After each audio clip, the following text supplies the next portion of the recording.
Hello guys, narito tayo ngayon sa halamanan o palayan. Binisita ko yung aming palayan dito sa tabi ng Southville. Ito, tinitingnan ko kung pwede nang ipaani, pero sa tingin ko mahina ang kanyang mga bunga. Ang dating medyo maliliit yung kanyang mga grains o yung kanyang uhay.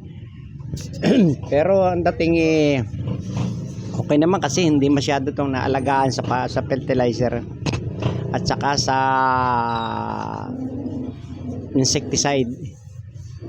Pinagmamasdan kong mabuti kung ano ba ang ani, pero sa palagi ko parang mahina yata ang ani, at dahil ng mahina rin ang naging ulan dito, hindi masyadong sufisyente yung pag-ulan dito. Kaya eto, tapos ngayon naman ulan naman ang ulan. Ito, akin tinitingnan mabuti kung kailan ba ito pa pwedeng paani. Yan, mahina, talagang mahina ang kanyang mga uhay o grains. Nililibot ko lang yung aking camera, tinitingnan ko kung ano ang magiging dating nito, kung ito ba sabay-sabay. Ito, mamasdan ko sa aking likuran kung ano yung dating ng aking papatarbaho ko ba ito o ano, o papatracer ko na lang. Marami naman kasing ditong tracer yan. At sa kabila nito yung bahayan ng Southville 9. Maganda kasi ang lugar na to, na palibutan to ng bahayan, ng pabahay ng gobyerno. Ayan. Ito, medyo tataas na ako dun sa karsada. Yan, ito yung pabahay na sinasabi ko, na meron akong gustong bilhin dito na bahay. Tinitingnan ko lang kung ano ang findings, kung paano ang pag-apply o pagbili, kasi hindi naman pwedeng bilhin, pero titingnan ko kung paano ko mabibili yung kursonada kong bahay. Ang maganda nito, may biyahe na dito ng tricycle, jeep, pero kung wala pang mga tao, may makulit na aso pero tinitingnan ko lang kung anong dating yan, habang ako'y pinagmamasdan ko yung gusto kong mabili. Gusto ko lang, titingnan ko para sa gayon makita ko kung pwede ba. Ito, yan. Ayan, mga bahay yan na wala pang tumitira, mga bahay na matagal nang gawa, pero ewan ko kung bakit, hindi ko alam kung bakit ito ay hindi pa binibigyan ng gobyerno ng relocation.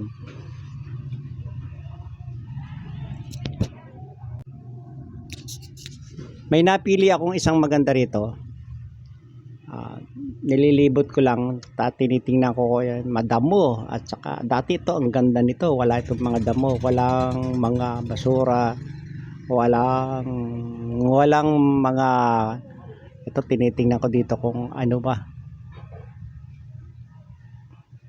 Napunta ko doon sa likod, tiningnan ko yung pa rin, yan yung halaman na namin, yung palayan.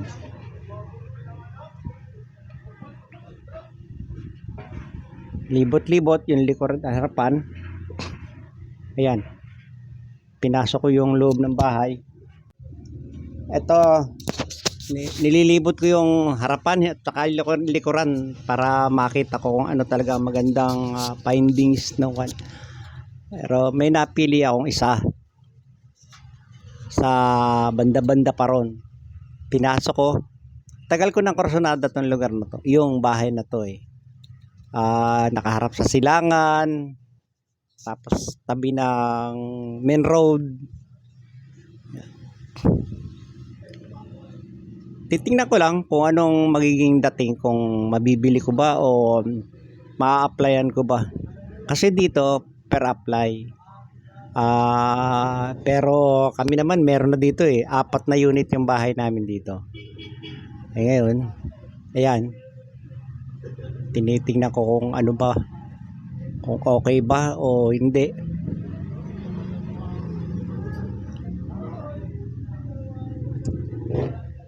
Tiningnan ko yung likuran ng kabila, kabila ng aming palayan yan eh. Yan. Magang umaga ko habang ako'y naglalakad. Happy walking. Nagiging mannerism ko na ngayon yung happy walking kasi dati akong athlete no ng military. Kaya ito. Aking na-adjust ko ulit ngayon kasi kailangan na ang pag-exercise. Tinignan ko itong ano ba to? Yan. Lumabas na ako, pumasok ko doon. Lumabas ako, papasok, papakyat na ako doon sa ibabaw. Yung ibabaw dito kasi bundok na tinitibag. Nakakaawa itong mga bahay na to at wala naman nakatira. Wala naman, ayaw naman pamigay. Ito gusto ko sanang bumili kung po pwede, pero gagawa tayo ng paraan kasi ito naka-relocate na ito sa mga taong walang bahay na dinimolis. Okay, ito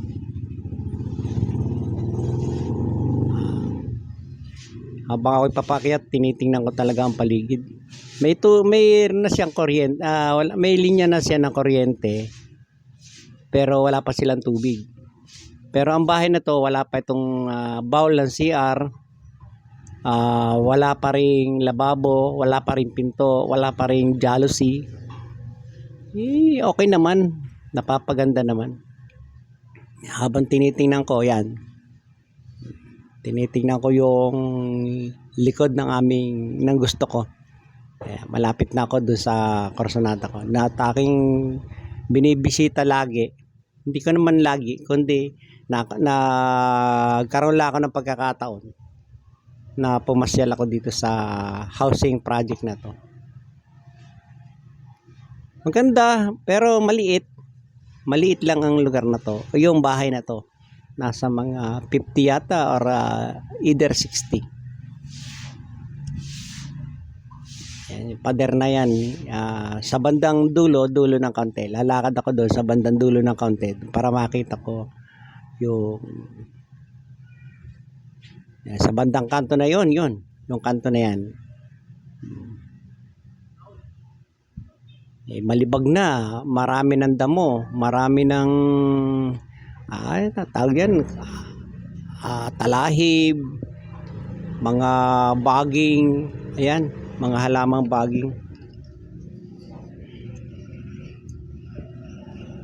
Natutuwa lang ako at ako'y masigla ang aking katawan sa ngayon.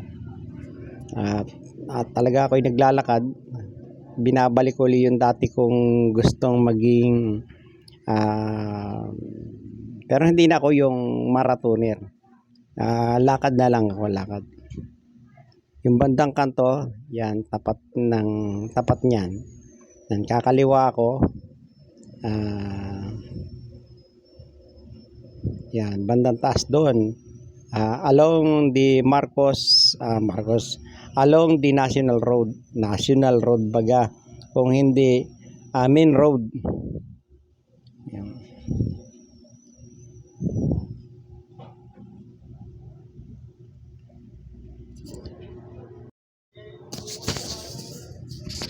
Sa bandang taas, bandang kanan, aking ayan, yan sa kanto ng yan, kanto na yan, bandang itataas pa. Yan. Yan, yung tong tapat na to, yan. Yan, yan. Yang kanan na yan, yung bahay na tinutukan ko ng yan, camera.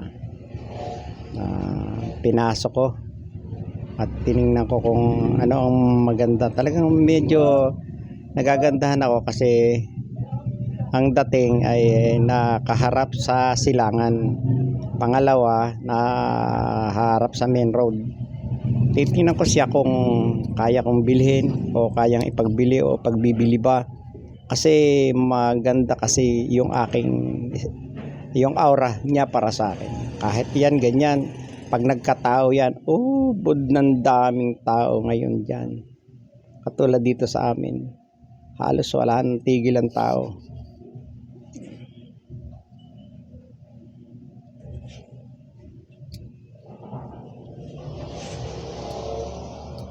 At habang pinagmamasdan ko yung katapatan, kapaligiran, yan ay aking tinitingnan, binalikan ko kasi talagang kursunada ko tong area na to. Yan.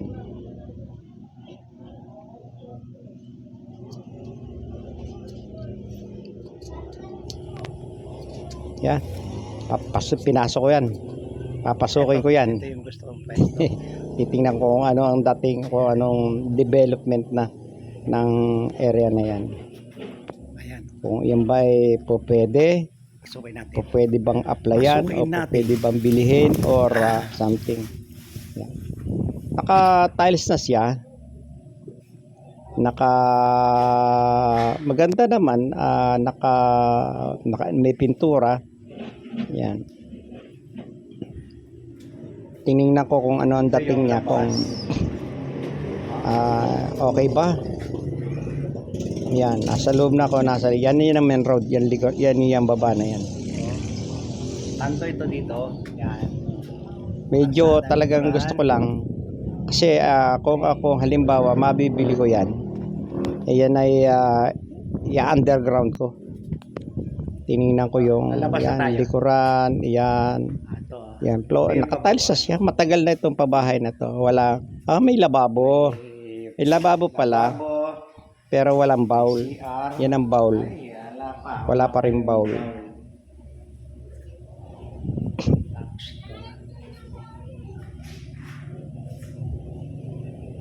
Instalasyon na ng kuryente. Maganda para sa maliit na pamilya. Ano mo naman, ang lipag pa. Lumabas na ako at Talaga naman. ginawa ko, papunta na ako doon sa bandang itaas pa. Kasi meron ako ditong tropa Tayo doon pa siya. na nagbabaraks dito. Tataas tayo para makita natin yung ganda ng Tiningnan ko sila, ayun yung heavy equipment nila. Tiningnan ko yung kanilang dating ko. Ano ba, mga suki ko to. Yung gwardiya, yung operator, yung driver. Hindi nila ako nakilala, kaya sabi, bro, para saan ba yung vlog na yan? Saan ba yung camera na yan? Sabi ko, namamasyal lang ako. para may tao. Ang ginawa ko, naglalakad-lakad lang ako.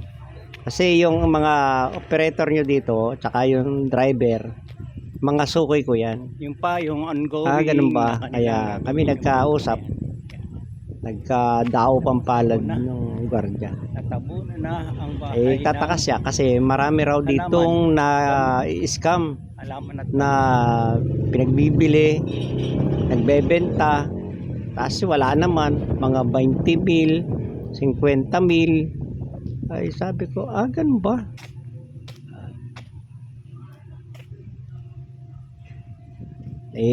Sabi ko naman, kung ako halimbawa, ako ba merong pagkakataon makabili, sabi ka sa opisina. Ito. Habang ako papalapit, nakikita na ako ng gwardiya. Yan. Tinanong niya ako kung para saan daw yung pagbibideo ko. Sabi ko, hindi, bro. Bro, good morning. Naglalakad-lakad lang ako dahil sabi ko, yung mga tao dyan, mga kasama mo, yan, Pa-vlog lang. mga suki ko yan. Wala yung epekto dito. Suki ko yan sa paggugupit. Yan bundok na yan, yan ang tatayo ng eskwelahan. Tripping. Ito yung gwardiya. Kaya bawal ko ito pa pinablog dati. Kasi nga po daming mga dito yung Sabi ko sa kanya, hindi, ako nagbablog lang ako. Tinitingnan ko lang yung status ng, sabi ko, napakalibag na ng pabahay ninyo. Biyo nga Ako nga, wala pa rin bahay, sabi niya. Wala itong damo Ay, naku, bakit di ka mag-apply? Ewan ko pa. kung bakit Yan na. ayaw pang ipamigay yan. Ito na yung Ayaw guardia. pamigay yan. Tapos pumasok na lang. Thank you.